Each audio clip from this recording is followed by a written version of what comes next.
Picture this. You're at your boss's dinner party, making small talk in his living room, when something catches your eye on the mantelpiece. A delicate silver bracelet.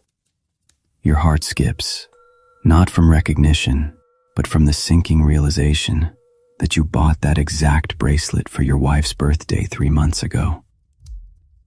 The same intricate Celtic knots, the same tiny sapphire accent, the same engraving on the back that reads, "Forever yours."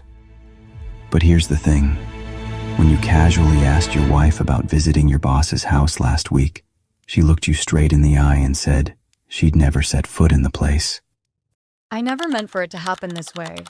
That's what everyone says, isn't it? The cheating wife's classic line. But I need you to understand, my marriage to Peter was suffocating me, slowly strangling the woman I used to be. For 8 years, I played the perfect wife. I smiled when he came home exhausted from work. I pretended to care about his stories from the office. I cooked dinner, did laundry, and slowly watched myself disappear into the role of Peter's wife instead of Sarah, the woman who once had dreams, ambitions, a fire in her belly. Peter was a good man. I won't lie about that.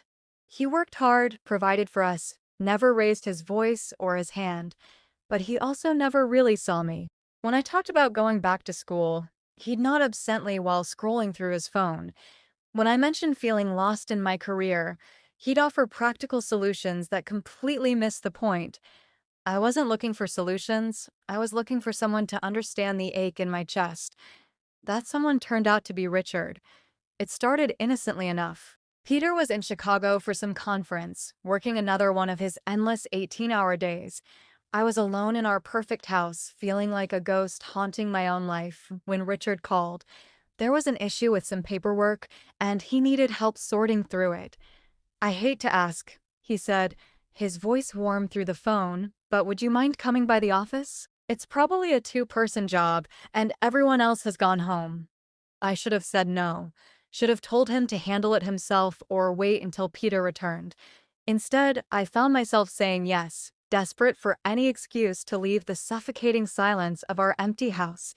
The office was dark except for Richard's corner suite. He looked different without his usual corporate armor. Sleeves rolled up, tie loosened, hair slightly messed from running his fingers through it. More human somehow. More real. "Sarah, thank God," he said when I walked in.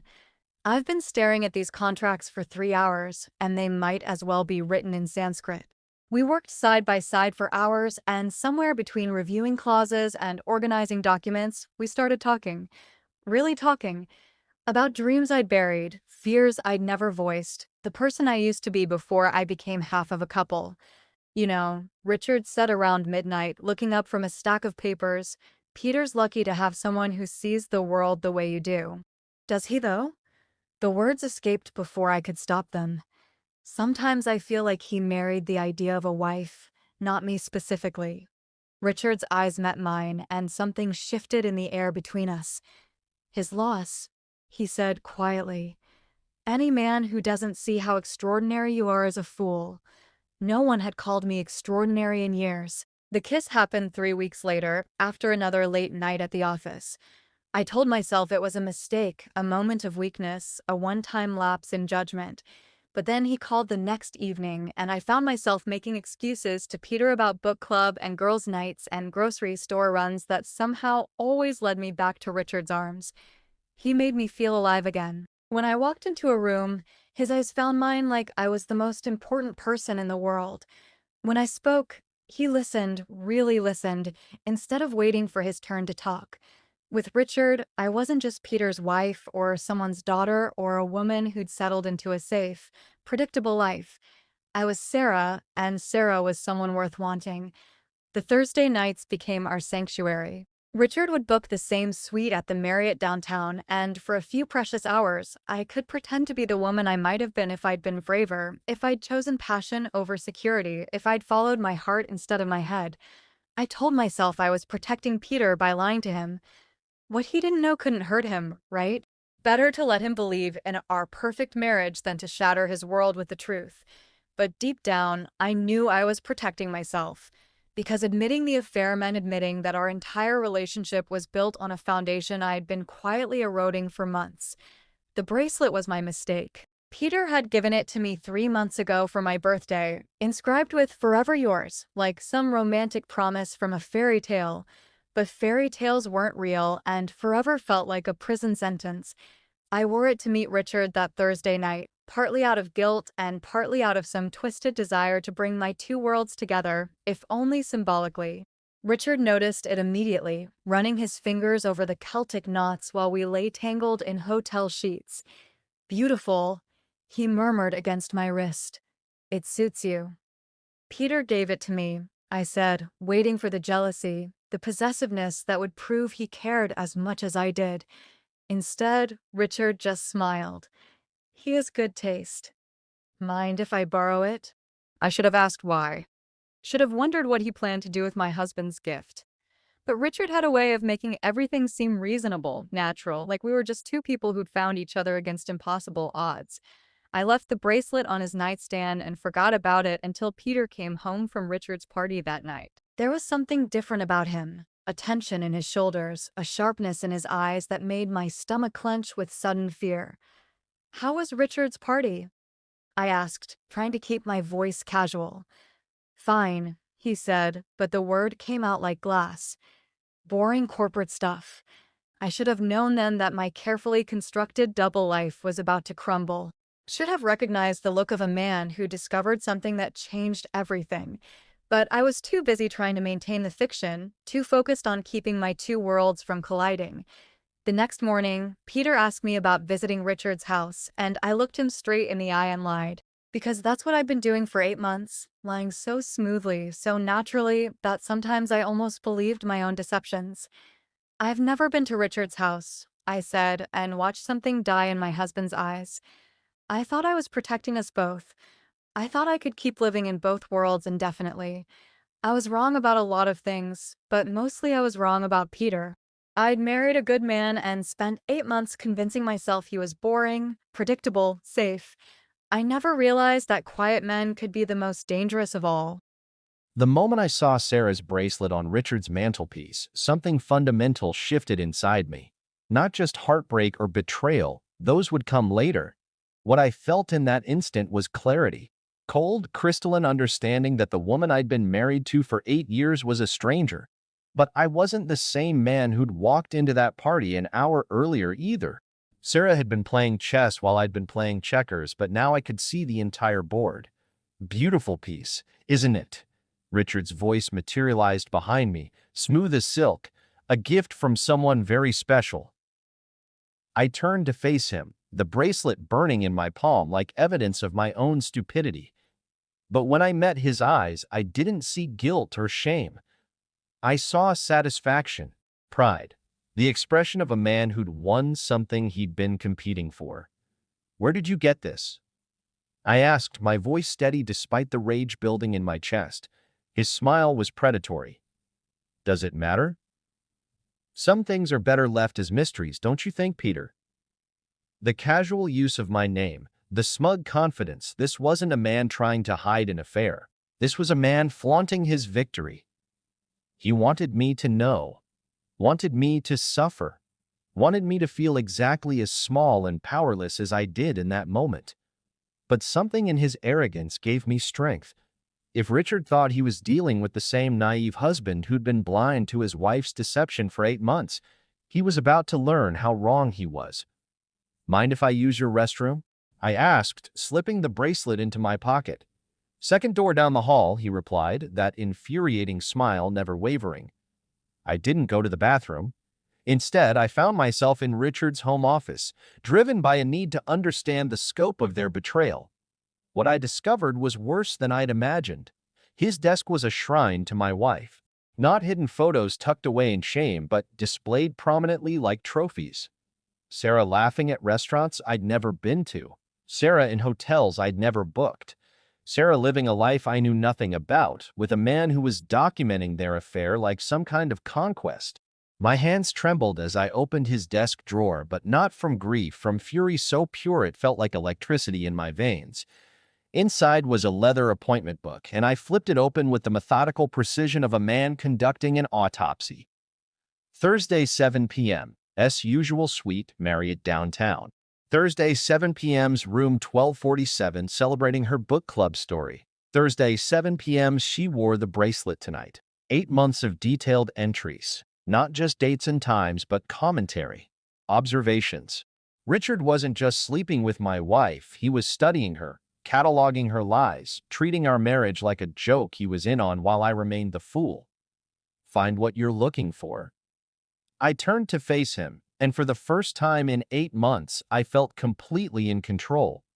Actually, yes. I found exactly what I was looking for. Richard's confidence flickered slightly. Maybe it was something in my tone, or the fact that I was holding his appointment book instead of running away in tears. How long? I asked. How long what, Peter? How long have you been documenting your affair with my wife like some kind of research project? His mask slipped entirely then, revealing something cruel and satisfied underneath. 8 months. Started at the Morrison account kickoff party. She was hungry for attention, Peter. Starving for it. You were so busy playing provider that you forgot to play husband. Each word was calculated to wound, to humiliate, to break me down into nothing. But instead of crumbling, I felt something cold and methodical taking root in my chest. You know what, Richard? You're absolutely right. I was neglecting her. Thank you for showing me exactly what I've been missing. Something in my calm response unsettled him. Peter, no, really. This is perfect. Now I know exactly where everyone stands. Sarah wants excitement and passion. She can have it. You want to win? Let's see what winning actually costs. I walked past him toward the door, pausing just long enough to photograph every page of his appointment book with my phone. Oh, and Richard, that Morrison presentation you wanted me to handle? Don't worry. I'll make sure it gets exactly the attention it deserves. The drive home was a blur of streetlights and crystallizing plans. Sarah was in the kitchen when I arrived, humming while she prepared dinner, probably the same tune she'd been humming after her Thursday night book club sessions. How was Richard's party? She asked without turning around. Educational, I replied, watching her shoulders tense at my tone. We need to talk. When she turned to face me, I saw it clearly for the first time. The guilt she'd been carrying, the fear of discovery, the exhaustion of living a double life. But I also saw something else, relief. Part of her wanted to be caught. Part of her was tired of the elaborate fiction she'd been maintaining. I showed her the photo of Richard's desk, watched the color drain from her face as she realized her secret world had been exposed. I can explain, she started. No need, I said calmly. Richard already explained everything. 8 months. Thursday nights at the Marriott, room 1247 most recently. He's very thorough in his record-keeping. The confession that followed was almost anticlimactic. Sarah broke down, told me everything, probably thinking that honesty might earn her some kind of forgiveness or reconciliation. Instead, I listened with the detached interest of a scientist observing a specimen. She talked about feeling neglected, about needing to feel alive, about finding herself again in Richard's arms. All the classic justifications that cheating spouses use to make their betrayal sound like self-actualization. What are you going to do? She finally asked. I smiled, the same cold expression that had unsettled Richard earlier. I'm going to give you exactly what you want, Sarah. Your freedom. But first, I'm going to teach both of you what happens when you mistake kindness for weakness. What followed was 3 weeks of the most careful, methodical destruction I'd ever orchestrated. By day, I played the wounded husband, watching Sarah pack her things and move in with her lover. By night, I planned. Richard had made a crucial error in trusting me with the Morrison presentation. Morrison Industries represented a $40 million deal over 5 years, the kind of contract that could make or break careers. He'd assumed that I'd deliver the professional, competent presentation he'd outlined, because in his mind, I was just the reliable worker bee who'd never had the spine to fight back. What I delivered instead was a masterpiece of subtle sabotage. The presentation looked flawless on the surface, beautiful charts, impressive projections, thorough market analysis. But buried within the financial models were systematic errors that any competent accountant would catch, numbers that seemed reasonable until you dug deeper and realized they were based on outdated market data and ignored obvious regulatory changes. But the real genius was in the timing. I scheduled the presentation for the same day as Richard's performance review with the senior partners. The same day Sarah was planning to announce their engagement to her family. The Morrison presentation was a catastrophe. Their CFO started asking questions 20 minutes in, questions about discrepancies I'd carefully crafted into the financial models. Questions that revealed not just incompetence, but what appeared to be deliberate fraud. Richard tried to deflect to blame external factors to promise revised numbers, but Morrison's team had seen enough. They walked out, taking their $40 million contract with them. By the time Richard realized what had happened, the senior partners had already called an emergency meeting. Word was spreading through our industry's tight network about his spectacular failure, and I was sitting in my office watching his career implode with the same detached satisfaction I'd felt while listening to Sarah's confession. But I wasn't finished. Those appointment book photos? 8 months of documented adultery, complete with commentary that revealed the calculated nature of their affair? They became crucial evidence in my divorce filing. Sarah had hoped for a clean split, 50-50 division of assets, no-fault dissolution. What she got instead was my counterfiling documenting her affair with my supervisor, creating a clear case of workplace harassment and abuse of power that affected alimony calculations. The judge was not sympathetic to claims of emotional neglect when faced with evidence of an 8-month affair documented in the perpetrator's own handwriting. Sarah walked away with her personal belongings and the debt from credit cards she'd used to finance her secret life. I kept the house, the savings, and my reputation. The final twist came when the senior partners offered me Richard's old position. They'd realized that I'd single-handedly saved the company from what could have been a catastrophic deal with fraudulent projections. They never questioned how I'd uncovered the errors in Richard's presentation. They were just grateful I had. Richard and Sarah's relationship didn't survive the pressure of his career implosion and her financial ruin. Turns out, affairs built on excitement and escape don't thrive when you remove wealth and power from the equation. 6 months later, Sarah tried to reconnect, claiming she'd made a mistake and wanted to work things out. The woman who'd once told me she loved Richard more than she'd ever loved me was suddenly interested in reconciliation now that her adventure had turned into a nightmare. I never responded to her calls. Today, I run the same department where Richard once played king. He works at a small firm in another state, making a fraction of his former salary. Sarah moved back with her parents and works retail. They destroyed their lives for 8 months of excitement, and I simply helped them finish what they'd started. Sometimes people ask if I feel guilty about my revenge, if I think I went too far. But then I remember Richard's satisfied smile when he described how hungry my wife was for his attention. I remember Sarah's casual lies about book club while she planned to abandon our 8-year marriage. They wanted to play games with my life? I just changed the rules. The silver bracelet sits in my desk drawer now, next to Richard's resignation letter. A reminder that even the most familiar objects can become weapons when placed in the right hands.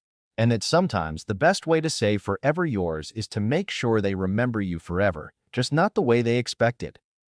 If this story shows you anything, it's that quiet people aren't weak people. We're just people who choose our battles carefully. And when we finally decide to fight, we fight to win. Subscribe for more stories about trust, betrayal, and the sweet taste of justice served cold. Because sometimes the most devastating revenge comes from simply giving people exactly what they think they want.